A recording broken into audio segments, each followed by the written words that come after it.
Hello hi అందరికీ. ఇవాళ అయితే ఎంతో టేస్టీ అండ్ ఈజీగా చేసుకునే గోకరకాయ కర్రీ అయితే చేసి చూపిస్తున్నాను. అసలుకి ఇది కర్రీ అనాలో ఫ్రై అనాలో మీరే నాకు లాస్ట్లో చెప్పండి. మేమైతే నాన్ వెజ్ అయితే ఎంత ఇష్టంగా తింటామో వెజ్ కూడా అట్లే తింటాము. ఇంకా తెలిసిందే కదా, ఏ కర్రీ చేసినా జొన్న రొట్టె ఉండాల్సిందే. ఈ వెజ్ కర్రీలు చేయడమేమో కానీ కటింగ్కే సగం టైం అయిపోతుంది నాకైతే. నేనైతే ఆల్మోస్ట్ వెజ్ కర్రీస్ అన్నీ ఈ ప్రాసెస్లోనే చేస్తా. అంటే ఇంకా బీరకాయ, లేకపోతే దొండకాయ, లేకపోతే ఇంకా కాయలన్నీ ఉంటాయి కదా, అవన్నీ అట్లనే చేస్తా. ఇంకా ఇలాంటి ఈజీ రెసిపీస్ కావాలంటే కామెంట్ బాక్స్లో అయితే కామెంట్ చేయండి, తప్పకుండా అవి ట్రై చేస్తా చేయడానికి. పిల్లలతో కలిసి చేసిన గులాబ్ జామ్ వ్లాగ్ అయితే వీడియో పెట్టిన, కింద లింక్ ఉంటుంది చూసేయండి.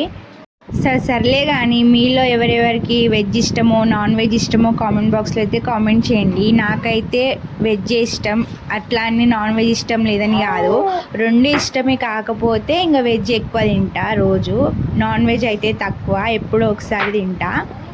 వీడియో అయితే లాస్ట్ వరకు చూడండి, అప్పుడే ప్రాసెస్ అర్థమవుతుంది. చూసి సబ్స్క్రైబ్ చేసుకోవడం మాత్రం మర్చిపోకండి. సరే మరి ఇంకో వీడియోతో కలుద్దాం. Bye bye.